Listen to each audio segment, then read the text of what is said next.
На 18-тиот ден од инвазијата на Украина продолжуваат интензивните руски напади кои се шират и надвор од досегашните воени зони.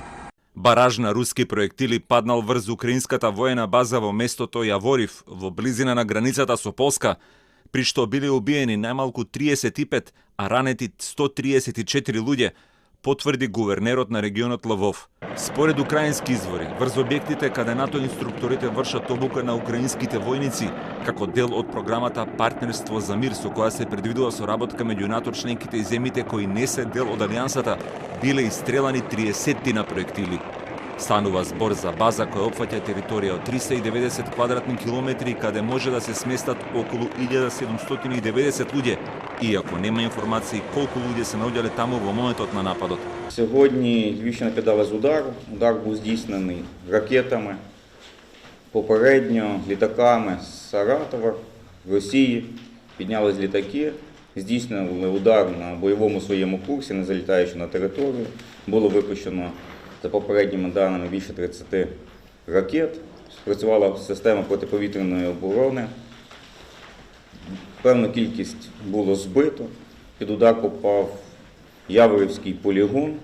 Градоначалникот на Ивано-Франковск, исто така во западниот дел од Украина, потврди дека руската војска продолжува да го бомбардира аеродромот во овој град, додека сирени за можен воздушен напад се слушаат и во градот Лвов, кој е клучна локација за евакуација на луѓето кои бегаат од регионите во источна Украина, каде судирите се најжестоки.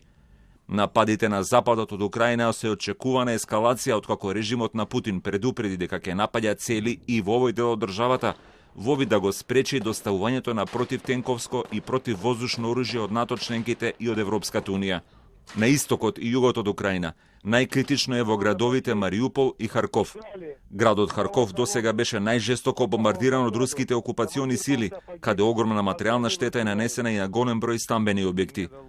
Во Мариупол русите продолжуваат со обидите да ја преземат контролата на градот кој би возможил да воспостават коридор по земја од Крим до териториите на така наречените народни републики во Донецк и Луганск.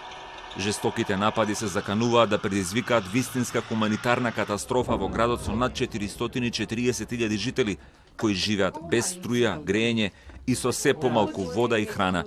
Доставувањето хуманитарна помош за луѓето во овој град е наш приоритет, порача украинскиот председател Володимир Зеленски. Вже майже 125 тисяч людей ми вивезли на безпечну територію гуманітарними коридорами.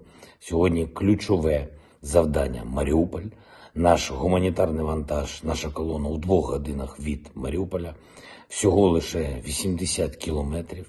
Ми робимо все, щоб здолати опір окупантів, які блокують навіть священиків православної церкви. Вони супроводжують цей вантаж, їжу, воду, медикаменти. 100 тонн найнеобхіднішого Україна відправила своїм громадянам. Повеќе стотици луѓе носејќи со себе украински знамења излегоа денеска на протест против руската окупација и во градот Херсон. На видеото објавено од украинските одбранбени сили се слушаат и истрели од огнено оружје од руските војници, најверојатно во обид да ја растераат толпата. На денот кога овој град ја одбележува и годишнината од ослободувањето од окупацијата од нацистичка Германија во Втората светска војна на 13 март 1944 година, демонстрантите испратија и јасна порака до руските војници за тоа што мислат за нивното присуство во Херсон.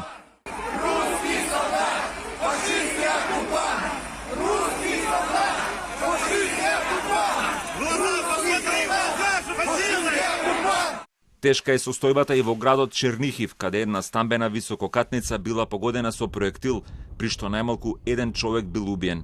Нови борби има и во предградијата северно од главниот град на Украина, Киев, кој се подготвува за можна руска опсада.